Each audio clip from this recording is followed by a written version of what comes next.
Hello there students, welcome back to this video series. Back again, we are talking about types of communication. This is your instructor Dhruvi Bhatt, and we have already discussed many bases of communication, and today we would be moving further with the fourth type.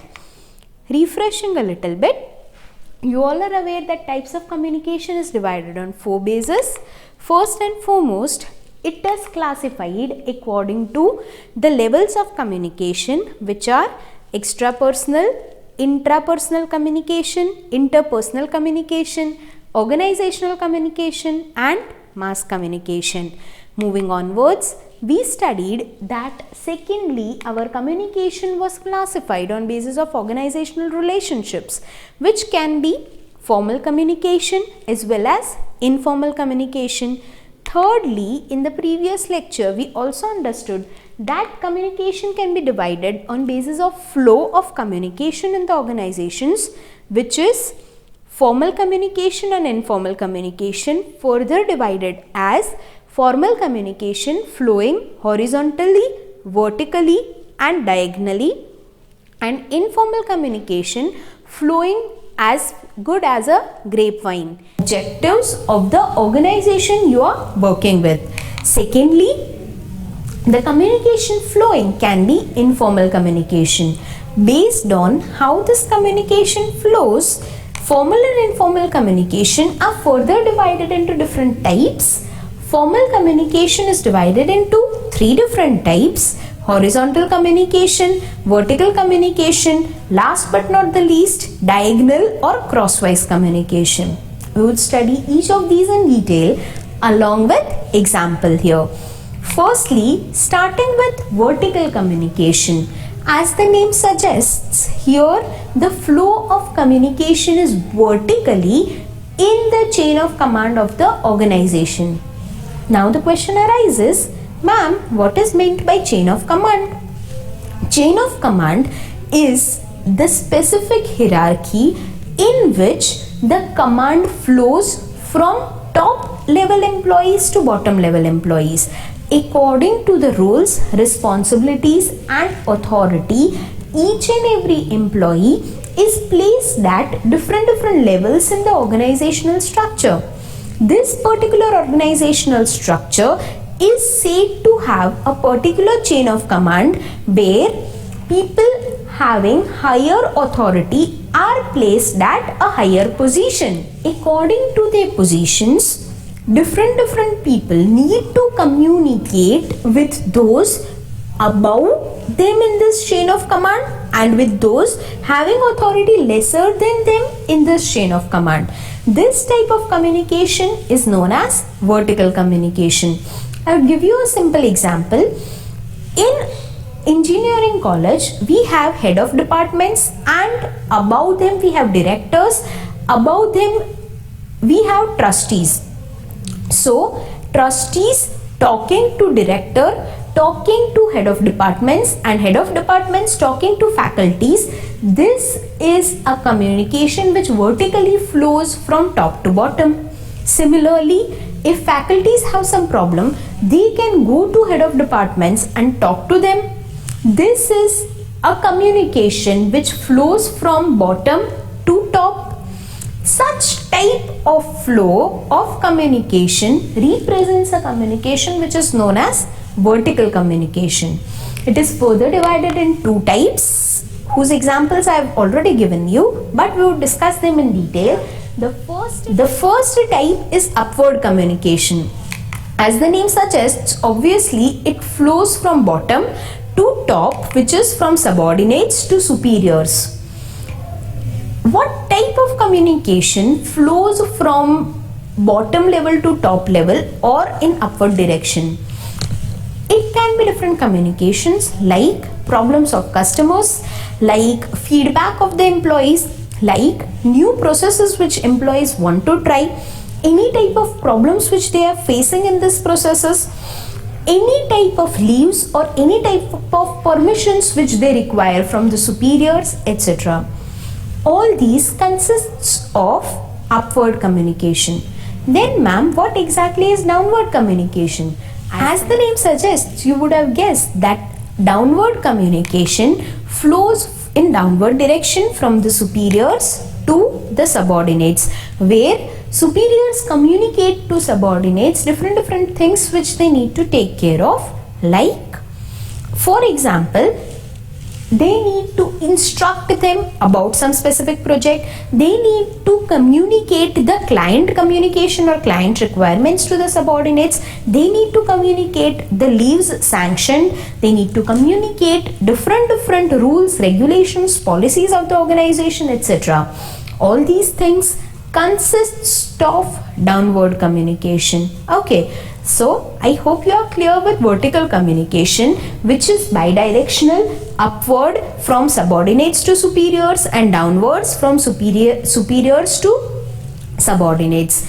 That was about vertical communication. Let us move forward to next type of communication, which is formal, which is horizontal or lateral communication. This type of communication takes place when many different departments are working together collaterally towards a specific goal of the organization. For example, many different departments working together on some specific project or some specific product or some specific objective. Then there is a requirement of horizontal or lateral communication, which is communication between people having exactly the same authority.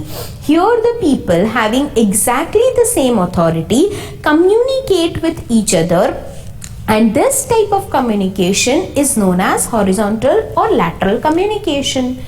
What is the requirement of horizontal communication? It is very important for different departments to coordinatively work to make sure that there is no loss of communication or miscommunication between the departments, which may ultimately lead to a disruptive project. You do not want that, and that is why you want that people having the same authorities can freely talk to each other and can collaboratively take some decisions which are very crucial in this particular matter. Okay. So this is horizontal or lateral communication. It is mostly beneficial, but sometimes it may consist of conflicts.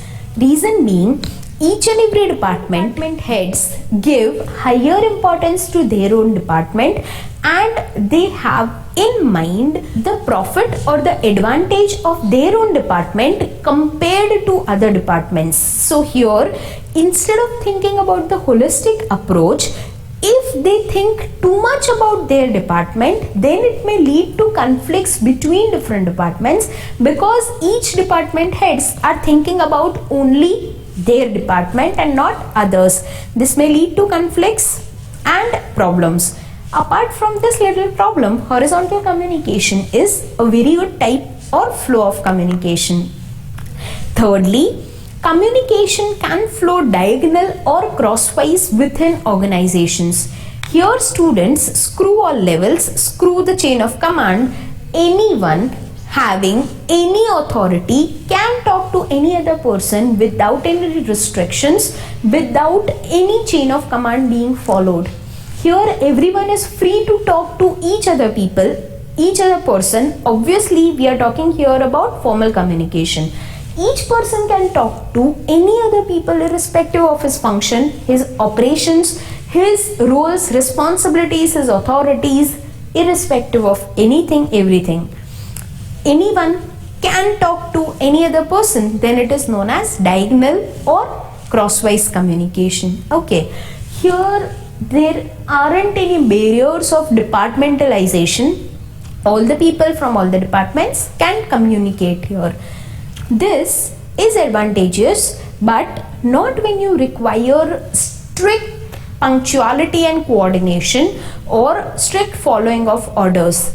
This type of communication is more suitable in decentralized organizations. These are the organizations which do not require much power, regulations and authoritative view or centralized view, but they can leave the workings to the employees, where employees are mature enough, employees are talented enough to complete all the tasks within themselves, then they can follow a decentralized structure and they can have diagonal communication. Okay, let's move forward and talk about informal communication flowing inside the organization. As I already told you in the previous lecture, students, only formal communication in the organizations would make these organizations a very dull place to stay in. That is why informal communication too is must. In informal communication, irrespective of any levels, any department, information can flow anywhere. Make sure this information is informal in nature. It doesn't consist of any objective, any secrets or anything related to organizational work. Only then it is known as informal communication. There is only one way in which this informal communication can flow, which is grapevine. As the name suggests, informal communication flows rapidly just like a grapevine without any type of stoppage. It goes from one place to another, one person to different persons to more persons to still more persons, and so on.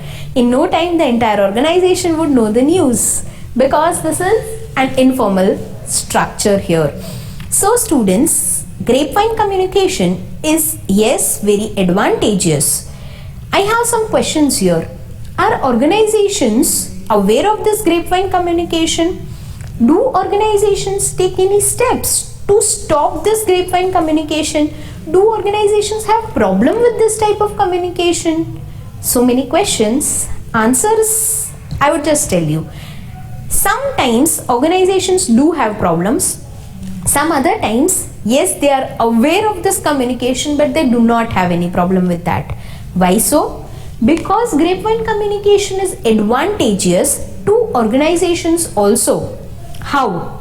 First advantage is that grapevine communication is the fastest form of communication to spread any news within the entire organization in no time at all. How can you do so? Say for example, I have an urgent meeting at 9 p.m. and I need to inform all of my employees, which are odd 200 to 250 employees, and I realize it at 7 o'clock that I didn't convey it to everyone to join the meeting. What should I do? Should I call those 250 odd employees? It would be very difficult, right?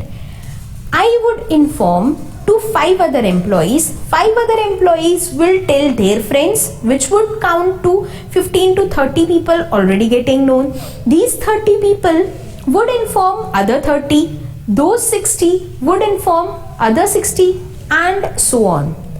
This chain will continue, and within no time everyone would be present at my 9 p.m. meeting. So this grapevine communication is very advantageous if organizations want to spread some news very fast. Secondly, it is advantageous because it is such type of communication which makes coming to organizations for the employees worth. Okay, obviously they come to the organizations to work, but if they have a liberal work culture and a work culture where they are very much comfortable with their other colleagues and they informally communicate with them, they would feel good in this type of environment and their productivity would increase and bounce. That is why this communication is good. But you already know this, that each pro comes with a con. Organizations sometimes need to cut off this type of communication. When so? When it leads to rumors within the organization. The problem with this grapevine communication, or in simple language, gossip, is that something conveyed gets conveyed as something else. Here the first person is trying to say something like hypo and the last person got the word as high dosage. The two words do not have any relationship at all. this is the reason where organizations need to put their ears up and their hands down, where they need to take some action. If this grapevine communication leads to any problems, any losses, and most importantly, the loss of reputation of the organization, then the organization will take steps to cut off this grapevine communication. Ma'am, how to cut off this grapevine communication? Isn't it too difficult? It is not that difficult. Just make sure that your employees do not stand up from their desks the entire day. Make sure you block their Skype accounts, their mail accounts, every mode of communication. Take their phones away when they are sitting in the organization. That's it, you're good to go. It would lead to very less grapevine communication. And God forbid, if need arise, then you may also fire the employee who is spreading such type of rumors. It would give a red signal to other employees and they will automatically stop this type of miscommunication. So, if the organizations feel the danger coming out of the grapevine communication, they might stop it. So, you can go out there and gossip, but make sure you keep yourself clean. Okay students, that's it from my side for today. This is Dhruvi Bhatt signing off. Until next time, thank you so much for such patiently listening to me. Bye-bye.